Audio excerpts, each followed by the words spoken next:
اعوذ باللہ من الشیطان الرجیم بسم اللہ الرحمن الرحیم رب اشرح لی صدری ویسر لی امری واحلل عقدۃ من لسانی یفقہوا قولی واجعل لی وزیرا من اہلی ربی زدنی علما ربی زدنی علما ربی زدنی علما آمین۔ بسم اللہ الرحمن الرحیم۔ سورۃ الانعام آیت نمبر 67۔ بات چل رہی تھی آخرت کی، اسی کو اللہ آگے بڑھا رہے ہیں۔ لکلی ہر ایک نبأ خبر کے لیے مستقر وقت مقررہ ہے۔ مستقر کیا ہوتا ہے؟ طے شدہ جگہ، طے شدہ وقت، دونوں کے لیے آتا ہے۔ اس میں ظرف زمان بھی ہے اور اس میں ظرف مکان بھی ہے۔ یہاں وقت مراد ہے۔ لکل نبأ مستقر، ہر ایک خبر کا ایک وقت مقرر ہے، یعنی اطلاع آتی ہے نا، تو اطلاع کے وقوع پذیر ہونے کا کوئی ٹائم ہوتا ہے۔ جیسے بھی ریسنٹلی یہ 2 دن پہلے ہی نواز شریف صاحب کے آنے اور گرفتاری کا تھا نا قصہ، اطلاع تھی کہ بھئی گرفتار کر لیا جائے، تو ایک ٹائم تھا نا، اتنے بجے جہاز لینڈ کرے گا، اتنے بجے ہوگا۔ اسی طرح رزلٹ کا بھی ہے، بچوں کا فرسٹ ایئر کا آنا ہے، میٹرک کا آنا ہے، تو ایک ٹائم مقرر ہے نا، فلاں دن آئے گا، اتنے بجے آئے گا۔ تو ہر اطلاع جو صحیح اطلاع ہوتی ہے نا، اس کا ایک ٹائم ہوتا ہے، اس ٹائم سپین میں یہ کام ہوگا۔ تو قیامت ایک یقینی مصدقہ اطلاع ہے، a definite نیوز جس میں کوئی شبہ نہیں ہے۔ تو اس کا بھی ایک سیٹ ٹائم ہے، مقررہ وقت ہے، ہر چیز سیٹ ہے اس کے بارے میں۔ تو قیامت کا وقت مقرر ہے، اس دن اس ٹائم اتنے بجے آنی ہے، مگر ہمیں پتہ نہیں۔ ٹھیک، آپ کو پتہ ہے نا، حکومت نے کوئی بڑا کام کرنا ہو تو اس کا ٹائم نہیں بتایا جاتا، بڑا آپریشن کرنا ہو ایگزیکٹ ٹائم نہیں نا بتاتے، یعنی فوج کا آپریشن کہہ دیں تو کیوں نہیں بتاتے؟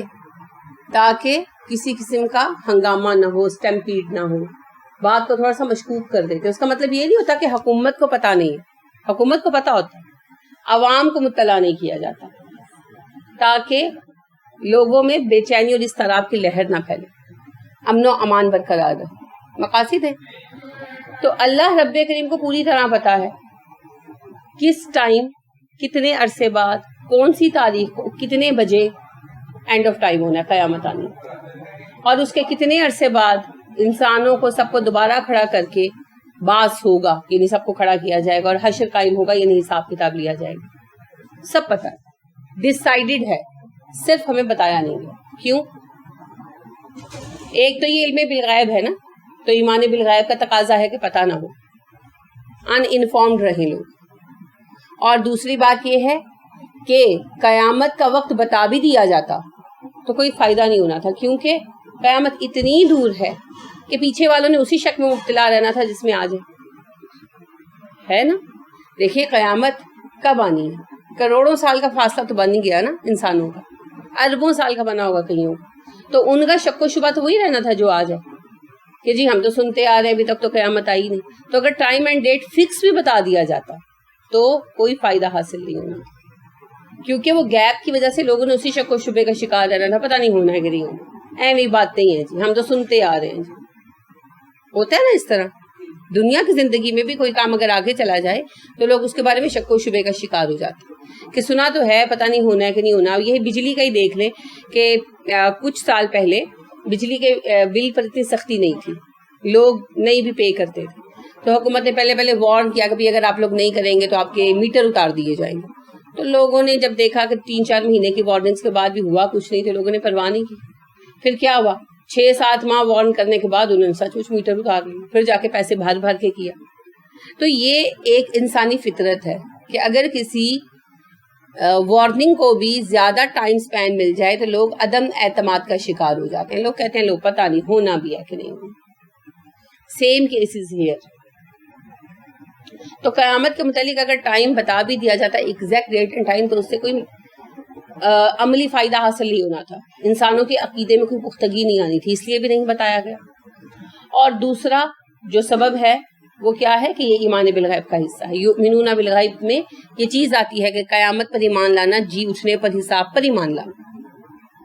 ٹھیک ہے، تو جب یہ دونوں چیزیں بیچ میں شامل ہیں تو ہمیں وقت نہیں بتایا گیا. باقی اس خبر کا وقت مقرر ہے، وہ اپنے مقررہ وقت سے نہ ایک لمحہ آگے ہونے والی ہے نہ ایک لمحہ پیچھے ہونے والی. ٹھیک، ابھی بھی جو کہا جاتا ہے نا کہ قیامت قریب ہے، بلا شک و شبہ قریب ہے، لیکن اس سے مراد یہ نہیں ہے کہ کوئی ٹائم ہمیں پتہ چل گیا ہے. اور ابھی تو قیامت کا پہلا مرحلہ پیش آئے گا نا. کیا ہے پہلا مرحلہ؟ عیسیٰ علیہ السلام کا نزول، امام مہدی کا ظاہر ہونا، یاجوج و ماجوج کا خروج، دجال کا ظہور، اور ان سارے فتنوں سے نمٹنے کے بعد ایک ایسی اسلامی حکومت کا قیام جو اپنی اصل میں لاجواب ہوگی. پھر اس کے بعد ہمارا واسطہ اینڈ آف ٹائم سے پڑے. ٹھیک، تو اینڈ آف ٹائم کے وقت اہم چیز یہ ہے کہ مسلمان موجود نہیں ہوں گے، ختم ہو چکے ہوں گے. تو وہ پورا سلسلہ ہے جس میں ابھی پتہ نہیں آگے کتنے 100 سال لگنے ہیں، کتنے 1000 سال لگنے ہیں. اللہ عالم، we have no knowledge about it. Time کے بارے میں ہمیں کچھ نہیں پتا. ٹھیک ہو گیا. وَسَوْفَ ان قریب تعلمون، تم جان لو گے. ان قریب تم یہ بات جان لو گے. کیا جان لو گے؟ کہ قیامت کا وقت مقرر ہی تھا، صرف تم لوگوں کو علم نہیں تھا، اور علم نہ ہونے کی وجہ سے تم نے شک و شبہے کا شکار ہو گئے. وَإِذَا، اور جب رَأَيْتَ، تو دیکھے گا. رَأَيْتَ کس سے ہے؟ روٹ کیا ہے اس کی؟ رے الف یہ رآ. اور رأیت اسم ہے یا فعل؟ فعل ہے. ماضی یا مضارع؟ ماضی. اور کون سا صیغہ ہے؟ حاضر یا غائب؟ حاضر. حاضر مذکر واحد. رأیت تو دیکھے گا. تے کے اوپر زبر جو ہے یہ واحد حاضر مذکر کی علامت ہے. رأیت تو دیکھے گا. الذین ان لوگوں کو یخوضون جو مشغول ہوتے ہیں. حوض کس کو کہتے ہیں؟ آپ اردو میں استعمال کرتے ہیں. حوض ہے ہمارے گھر میں، ہماری مسجد میں حوض ہوا کرتا تھا. حوض ایسا تالاب سا ہوتا ہے جسے آپ اردو میں تالاب بھی کہتے ہیں. اس میں پانی بھر جاتا ہے نا، یعنی پانی اس کے اندر ڈیپتھ میں چلا جاتا ہے، وہ پانی سے بھرا ہوا ہوتا ہے. تو اسی سے پھر حاضہ یخوضو بنا، ڈوب جانا، کھو جانا. اگر کوئی حوض میں اترے گا تو کیا ہوگا؟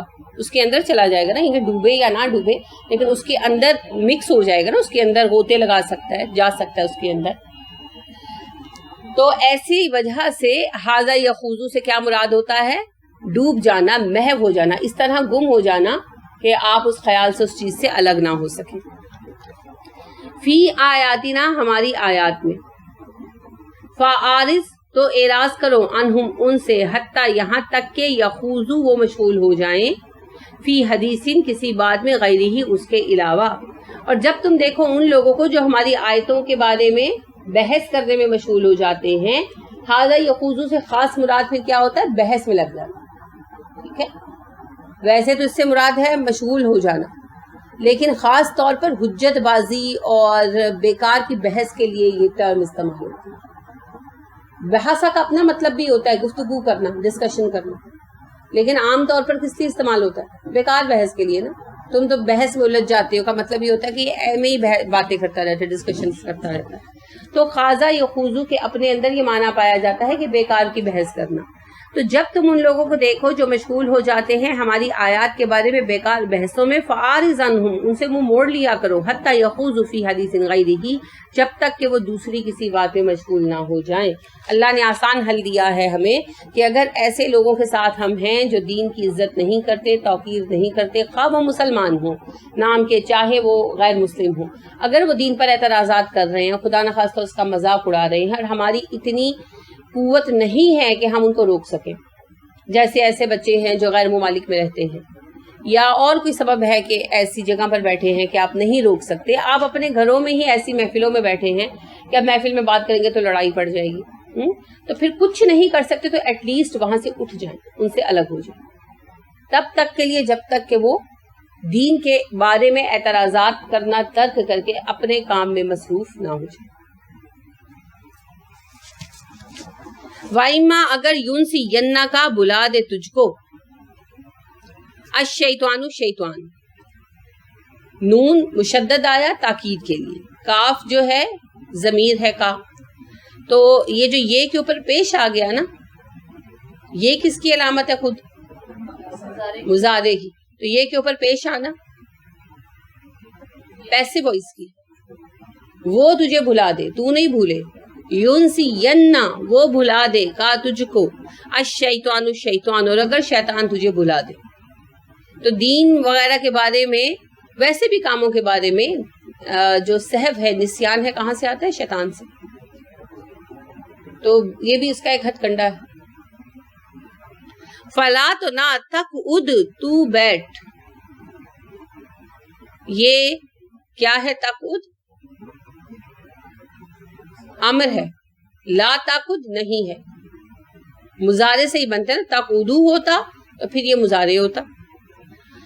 لا تقعد نہ بیٹھ تو، بعد اس کے بعد ذکر یاد آ جائے، مع القوم الظالمین ظالم لوگوں کے ساتھ، اور اگر شیطان تجھے بھلا دے، یعنی جس وقت بات شروع ہو تمہیں خیال نہ آئے تم بھی بحث میں پڑ جاؤ، ٹھیک ہے، ایسی بحث مراد نہیں ہے جو دین کے بارے میں پازیٹیو ہو رہی ہے، پازیٹیو بحث سیکھنے کے لیے کوئی سوال کرے، کسی بھی طرح کا کرے تو اس پر اعتراض نہیں ہے۔ جیسے آپ کو یاد ہوگا کہ ایک حدیث مبارکہ میں آتا ہے کہ رسول اکرم صلی اللہ علیہ وسلم کے پاس ایک نوجوان صحابی آئے اور کہنے لگے اللہ کے نبی صلی اللہ علیہ وسلم مجھے زنا نہیں چھوڑا جاتا مجھ سے، مجھے اس کی اجازت دے دو۔ تو صحابہ غضبناک ہوئے، پاس بیٹھے ہوئے، ایک دو اٹھے بھی مگر آپ نے اشارے سے روک دیا انہیں اور اس نوجوان کو اپنے پاس بٹھا لیا، اور پھر اس سے کہنے لگے کہ اچھا مجھے بتاؤ اگر تمہاری ماں کے ساتھ کوئی یہ فیل کرے تو؟ انہوں نے کہا جی مجھے بہت برا لگے گا۔ آپ نے فرمایا اچھا تمہاری بہن کے ساتھ کرے، بیوی کے ساتھ کرے، بھتیجی کے ساتھ کرے، بیٹی کے ساتھ کرے، اس طرح رشتے گنوائے، اور ان کا جواب یہی رہا کہ مجھے بہت برا لگے گا۔ تو آپ نے فرمایا پھر دوسروں کی عورتیں بھی تو ان کے رشتے ہیں۔ پھر آپ صلی اللہ علیہ وسلم نے ان کے سینے پر ہاتھ رکھ کے دعا پڑھی، تو وہ آپ صلی اللہ علیہ وسلم کے پاس اپنا ایک سیریس مسئلہ لے کر آئے تھے، ٹھیک ہے۔ اسی طرح بعض اوقات صحابہ بہت نازک اور بھی مسائل پوچھ لیتے تھے اور آپ صلی اللہ علیہ وسلم مائنڈ نہیں کرتے تھے۔ تو اگر کوئی سمجھنے کے لیے سوال کر رہا ہے، دین کی تعلیم لے رہا ہے، غیر مسلم ہے یا مسلمان ہے، مسلمان بچے بھی آج کیا جانتے ہیں؟ کچھ بھی نہیں جانتے، ہے نا، تو پھر طرح طرح کے پریشان ہو کر وہ سوالات کرتے ہیں، یہ کیا ہے، یہ کیا ہے۔ جیسے ایک مرتبہ مجھے ایک کسی انڈین فلم کا ایک کلپ مجھے ایک بچے نے بھیجا، اس میں عدالت کا سین تھا، تو وہ عدالت میں ایک مسلمان عالم نام نہاد بنایا ہوتا ہے انہوں نے، تو وہ عالم اپنی ڈیبیٹ سے یہ ثابت کرتا ہے کہ اسلام میں موسیقی جائز ہے۔ اب وہ فلم کا سین تھا مگر وہ بڑا ایکسپریسیو اور بڑا افیکٹو سا تھا، تو وہ بچے نے مجھے یہ بھیجا کہ یہ دیکھیں یہ کیا کہہ رہے ہیں، ان کے کیا واقعی یہ دلائل صحیح۔ تو اب یہ غصہ کرنے کی بات نہیں ہے کیونکہ اگلے کو جواب نہیں پتا تبھی وہ آپ کے پاس بھیجے۔ تو اس طرح کی مضحکہ خیز باتیں بعض اوقات سامنے آتی ہیں، لیکن ان پر مشتعل ہونے کی بجائے سوال کا جواب دینا چاہیے۔ اسی طرح ایک مرتبہ ایک میری فرینڈ نے میرے ساتھ ایک سائٹ کا جو ہے اسکرین شاٹ لے کر میرے ساتھ ڈسکس کیا کہ ایک کرسچن بچے نے یہ کویشچن لکھا ہوا تھا کہ بچوں کے ساتھ کم عمری میں شادی جو ہے وہ منع ہے، اور محمد صلی اللہ علیہ وسلم نے جب عائشہ سے شادی کی رضی اللہ تعالیٰ عنہ تو ان کی عمر بہت کم تھی، 9 سال تھی یا 11 سال تھی، تو کیا یہ چائلڈ ابیوز نہیں ہے؟ اب وہ ایک غیر مسلم بچہ تھا، اس نے جو سوال پوچھا اس کا جواب کسی نے نہیں دیا، البتہ لڑکوں نے اسے بہت برا بھلا کہا ہوا تھا، یہاں تک کہ بعض نے تو کچھ گالیاں بھی لکھی ہوئی تھی۔ تو وہ مجھے یہی ڈسکس کر رہی تھی کہ دیکھو یہ بچہ ہے، لازمی بات ہے اس نے کچھ پڑھا ہے اسلام کے بارے میں، کچھ کیوریوسٹی کا شکار ہے، تبھی تو یہ پوچھ رہا ہے، تو اس کو پھر کیسے اور کیا جواب دیا جائے۔ تو خیر اس کا پھر میں نے مناسب جواب جتنے مجھے علم تھا اس کے مطابق دیا۔ تو میرے کہنے کا مطلب یہ ہے کہ سوال اگر علم سیکھنے کے لیے، ذہن کلیئر کرنے کے لیے پوچھا جا رہا ہے تو اس میں قابل اعتراض بات نہیں ہے، ٹھیک ہے۔ اور اگر کوئی بھی بات اس لیے موضوع بحث بنائی گئی ہے کہ بحث برائے بحث کی جائے، جیسے وہی بات ہے کہ اچھا نور جہاں جو ہیں وہ رمضان کے مہینے میں فوت ہوئی تھی تو بخشی گئی کہ نہیں بخشی گئی، یہ بیکار کی باتیں ہوتی ہے نا۔ اسی طرح اچھا جو ہے فلاں صاحب جو ہیں وہ تو اتنا دیتے ہیں اور کرتے ہیں اور ساتھ وہ رشوت لیتے ہیں، تو رشوت لینے والے جہنمی ہے، تو اب اللہ ان کو بخشے گا کہ نہیں بخشے گا. یہ بیکار کی بحثیں جو ہے محفلوں میں بیٹھ کر کی جاتی ہیں، اور بہت کچھ اس طرح کی باتیں ہوتی ہیں. تو ایسی بحث جو چھڑ جائے جس کا مقصد صرف بحث کرنا ہو، مزے لینا ہو، تو اس بحث میں شریک نہیں ہوں گے، چاہے وہ کرنے والے مسلمان ہوں. اور اگر کوئی بحث اس وجہ سے ڈسکشن ہو رہی ہے کہ لوگ سمجھنا چاہتے ہیں، تو بے شک سوال کرنے والا غیر مسلم ہے اور سوال بظاہر نامناسب بھی ہے، تو ہم جواب دیں گے. اس کی ایک مثال پیس ٹی وی کے جو غیر مسلموں کے پروگرامس ہیں، اس میں بعض اوقات وہ سوالات اٹھاتے ہیں نا، ایک سے زیادہ شادیوں پر اٹھاتے ہیں اور باتوں پر اٹھاتے ہیں، تو ان کا جواب دیا جاتا ہے، کیونکہ وہ لوگ سیکھ رہے ہیں تو سوالات تو کریں گے، ہے نا. جیسے بعض اوقات بچے بہت عجیب عجیب سوال کرتے ہیں اور پوچھتے ہیں، تو سوال کرنا منع نہیں ہے. ٹھیک ہے، جیسے رسول اکرم صلی اللہ علیہ وسلم کے پاس آ کر لوگ سوالات کرتے تھے. عبداللہ بن سلام نے بھی آپ سے 3 سوال پوچھے، مشہور یہودی عالم عبداللہ بن سلام. تو انہوں نے آ کر آپ صلی اللہ علیہ وسلم سے کہا تھا مجھے 3 سوالوں کے جواب دے دیں گے تو میں سمجھ لوں گا کہ آپ نبی ہیں. اور پھر انہوں نے آپ سے 3 سوال پوچھے اور آپ صلی اللہ علیہ وسلم نے ان کے جوابات دے دیے، تو پھر وہ اسلام لے آئے. اسی طرح آپ کو پتہ ہے سلمان فارسی بھی آئے تھے، انہوں نے سوال پوچھے نہیں، سوالوں کو چیک کیا اور پھر اسلام لائے. تو اس طرح اگر کوئی دین سمجھنے کے لیے کوشچن کرتا ہے، وہ آپ کا اپنا بچہ بھی ہو سکتا ہے، کیونکہ دین کی فہم تو ہے نہیں. اب اگلے دن بامانے 2 ہفتے پہلے میرے پاس ایک بچی آئیں نیبر سے، تو وہ بچی جاب کرتی ہے اور اس کے ساتھ انٹرنیشنل کمپنی ہے، تو جاب کرنے والے زیادہ تر بچے عیسائی ہیں. تو وہ پھر اسلام کے متعلق 1-2 کوشچنز لے کر آئی رسول اکرم صلی اللہ علیہ وسلم کے متعلق. وہی شادیوں والا موضوع تھا، تو وہ یوں ہے انہوں نے مجھے پوچھا، تو یہ تو غلط ہے، یہ تو ایسے ہے. تو آپ دیکھیں وہ بچے اعتراض نہیں کر رہے ہوتے، وہ چونکہ مسلمان ہیں وہ جواب دینا چاہتے ہیں، تو انہیں جواب آتا نہیں، تو پھر ان کا اپنا دل پریشان ہو جاتا ہے کہ یہ کیا بات ہے. پھر وہ آ کے کویسچن کرتے ہیں. اگر ان کے کویسچن کو مائنڈ کیا جائے گا تو نہ ان کا ذہن کلیئر ہوگا، نہ ان عیسائی بچوں کا. اب جن عیسائی بچوں نے بھی کویسچن کیا، کہیں نہ کہیں کچھ نہ کچھ اسلام کے بارے میں پڑھ رہے ہیں نا، ورنہ کیوں کرتے. تو لہٰذا اگر سوال سیکھنے کے لیے ہے تو چاہے وہ بظاہر غیر مناسب بھی ہو، اس پر غضبناک نہیں ہونا. اور اگر بظاہر موضوع اچھا ہے، جیسے رشوت پہ بات کر رہے ہیں، لیکن مقصد محض مزے لینا ہے، چسکے لینا ہے، دین والوں پہ اعتراض کرنا ہے، تو پھر کیا کرنا چاہیے؟ کوئٹ کر دینا چاہیے، اٹھ جائیں، چھوڑ دیں. اول تو روک سکیں، یہ تو اعلیٰ ایمان کا درجہ ہے نا. دیکھیں 3 درجات ہیں نا. پہلا درجہ کیا ہے؟ ہاتھ سے روکنا، دوسرا ہے زبان سے روکنا، اور تیسرا ہے دل میں برا سمجھنا. تو دل میں برا سمجھنا یہ نا کہ بہانہ ڈال کے اٹھ جاؤ، اٹھ کر اندر چلے جاؤ یا دوسرے گروپ میں جا کر بیٹھ جاؤ. تو یہ سب سے لوئسٹ درجہ ہے ایمان کا. اسی لیے اللہ رب کریم نے ارشاد فرمایا کہ اگر تم انہی کے ساتھ بیٹھے رہے تو تم انہی میں سے، کیونکہ یہ کم ترین درجہ ہے. اگر دل میں برا بھی نہیں لگتا اور آپ ہیپیلی بیٹھے رہتے ہیں، تو پھر اس کا مطلب ہے کہ محبت ہے ہی نہیں، ایمان ہے ہی نہیں. اس کے آپ اپنے والدین سے سمجھ سکتے ہیں. آپ کی شادی ایسے گھر میں ہو گئی کہ سسرال والے سخت ہیں اور بد لحاظ بھی، وہ آپ کے والدین کی برائی کرتے ہیں، تو یا تو آپ جھگڑ پڑیں گے، ہے نا، یا پھر آپ زبان سے منع کریں گے کہ مجھ تک رہیں، میرے ماں باپ تک مت جائیں. اگر سسرال والے اتنے سخت ہیں اور آپ کی پوزیشن اتنی ویک ہے کہ یہ بھی نہیں کر سکتے، تو کیا کریں گے؟ ہٹ کر کمرے میں چلے جائیں گے، چاہے کمرے میں بیٹھ کر روتے رہے، ہے نا، کیونکہ والدین سے محبت ہے، برداشت نہیں ہوتا نا. تو اگر اللہ سے محبت ہے، اسلام سے محبت ہے، تو بھی برداشت نہیں ہونا چاہیے. اور اس عدم برداشت کا ثبوت یہ ہے کہ اول تو ہاتھ سے روکے، یعنی کہ ان کو منع کرے سختی سے نہیں روک سکتے تو زبان سے آرام سے کہیں، اور یہ بھی نہیں کر سکتے تو پھر اللہ نے کم ترین چیز کو کنڈیشن، تو اللہ نے کم ترین تقاضا کیا. اگر اللہ ہم سے شدید درجہ ایمان کا تقاضا کرتے تو پھر ہمارے لیے بہت مشکل ہو جاتا. کیونکہ آپ دیکھیں گھروں کے بڑے بازوں کا دین کا مذاق اڑا رہے ہوتے ہیں، شوہر اڑا رہے ہوتے ہیں، تو پھر تو بیویوں کو اللہ رحم فرمائے طلاقیں لینا پڑ جاتی ہے نا. اللہ نے آسان ترین رستہ رکھا. تم کچھ نہیں کر سکتے، میں تمہیں باؤنڈ بھی نہیں کرتا، تم اپنے عمل کے جواب دو، اپنے عمل کا جواب دے، ان کے ساتھ مت بیٹھو، ان کو چھوڑ کر الگ ہو جاؤ. ٹھیک ہے، تو پھر اتنا تو ہمیں کرنا ہوگا. یا تو دین کو یعنی دین کی طرف سے بات کریں، حجت کریں، تب آپ بیٹھیں گے. اور نہیں کر سکتے، پوزیشن ایسی نہیں ہے، تو پھر اٹھ کر الگ ہو جائیں، ان کے ساتھ مت بیٹھیں، بہانے سے کچن میں ہی چلے جائیں. ٹھیک.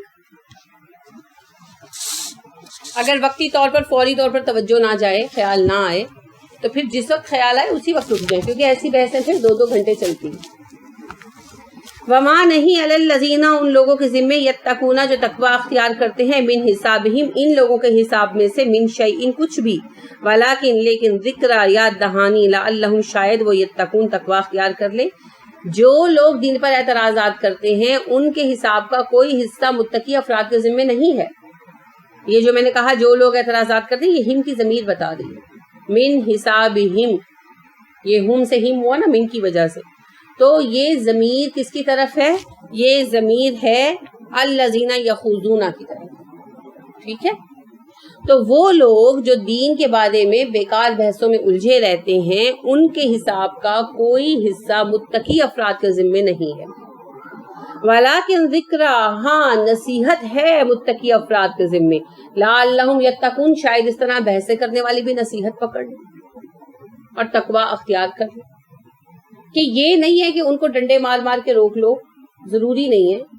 یہ تو ہے نا کہ گھر کا بڑا جو ہے، بزرگ جو ہے، یا ایڈمنسٹریشن کا بزرگ جو ہے، وہ اگر روک سکتا ہے تو ڈانٹ ٹپٹ کے روک لے، لیکن فرض نہیں ہے کہ ڈنڈے مارے جائیں، یہ ہمارا ذمہ نہیں ہے، ہم اس کے لیے باؤنڈ نہیں ہیں۔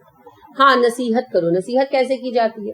باتوں باتوں میں بھی کی جا سکتی ہے، براہ راست بھی کی جا سکتی ہے، مناسب موقع دیکھ کر کی جا سکتی ہے۔ نصیحت کے لیے اچھا طریقہ اختیار کرنا ضروری ہے، اور اچھا طریقہ موقع محل کی مناسبت سے ہوتا ہے۔ اچھا طریقہ کوئی ایک 100% اصول نہیں ہے۔ اچھے طریقے سے مراد ہے بہترین انداز میں بات کرنا، تو وہ پھر بندہ حالات اور نزاکت جو ہوتی ہے، وقت کی، موقع محل کی، اس کے مطابق خود ڈیسائیڈ کرتا ہے کہ یہ طریقہ صحیح ہے، اس طریقے پر عمل کرنا چاہیے۔ تو موقع محل کی نزاکت کے مطابق احسن طریقے سے نصیحت کرنا۔ ذکر کس کو کہتے ہیں؟ یاد دہانی کو، یعنی نصیحت کو، یہ بتانا کہ دیکھو یہ گناہ ہے۔ تو پھر اس کا طریقہ کیا ہے؟ ایسی آیتیں قرآن میں سے کلیکٹ کر لیں، ٹھیک، اور ان کا ایک آپ جو ہے نا وہ بنا لیں پیج سا، اس کو بے شک آپ موبائل میں سیو کر لیں، بے شک آپ اس کو ہارڈ اس کی کاپی اپنے پاس رکھ لیں۔ تو ایسے شوقین افراد جو ہیں نا، ان کو پھر آپ مناسب وقت کے ساتھ پہنچاتے رہیں کہ دیکھیں آپ کتنا بڑا گناہ کرتے ہیں، دین کے بارے میں غیر ضروری بحثیں کرتے ہیں۔ تو اس طرح ان کا بھلا ہوگا اور آپ کا بھی بھلا ہوگا، ٹھیک۔ اس سے پتا کیا چلا؟ جس بندے کو ہم نہیں روک سکتے، فار ایگزامپل اللہ نہ کرے شوہر ہے، ہم روک نہیں نہ سکتے، یا وہی باتیں بڑے ہیں، ساس سسر یا والدین ہو سکتے ہیں، بھائی ہو سکتا ہے، تو پھر ان کے لیے کیا کرتے رہیں؟ نصیحت کرتے رہیں، خیر خواہی کرتے رہیں۔ نصیحت سے نہیں تھکنا چاہیے، گھبرانا نہیں چاہیے، دل چھوٹا نہیں کرنا چاہیے۔ پھر ہم تو کہتے رہتے کوئی سنتا نہیں، کتنے سال ہو گئے کہتے ہوئے، ابھی تو کوئی زمانہ ہی نہیں گزرا، ابھی ہمیں کہتے ہوئے دن ہی کتنے گزرے ہے نا۔ تو جب ہم کہیں گے تو انشاءاللہ وہ وقت آئے گا جب بات دلوں پر اترے گی، اور بات کچھ نہ کچھ دل پر آتی ضرور ہے، لوگ اسے نظر انداز کر دیتے ہیں۔ سنی ہوگی بات تو کسی وقت ہو سکتا ہے ایسے حالات پیدا ہوں کہ ذہن بدل جائے۔ لہٰذا مکہ والوں کو رسول اکرم صلی اللہ علیہ وسلم 13 سال نصیحت کرتے رہے، پھر آپ مدینہ چلے گئے۔ تو جب مکہ فتح ہوا تو اس کے بعد یہ اسلام کیوں لے آئے؟ کیونکہ دل میں اسلام اپنی جگہ کچھ نہ کچھ بنا چکا تھا، یہ اپنے تعصب کی وجہ سے اس بات کا اقرار نہیں کرتے۔ تو نصیحت سے نہیں گھبرانا چاہیے، آخر وقت تک لگے رہے۔ یہ اللہ کو ہی پتا ہے کس پر نصیحت اثر کرنی ہے، کس پر نہیں۔ جو ہم کہتے ہیں نا میں نے اس کو کچھ نہیں کہنا، میں نے اسے چھوڑ دیا ہے، کیوں جی؟ اس لیے کسے ہدایتیں ملی۔ How do you know? کوئی پتا نہیں، کوئی پتا نہیں ہے۔ کوئی ڈیتھ بیڈ پہ اسلام قبول کر سکتا ہے نا، تو کوئی پتا نہیں۔ اللہ رب کریم کس کو ہدایت کب دے دے۔ تو اس وجہ سے کسی کی طرف سے مایوس ہونا بذات خود ایک غلط فعل، تو مایوسی اسلام میں نہیں۔ نصیحت کرتے رہے، دعا کرتے رہے، شاید وہ باز آ ہی جائے۔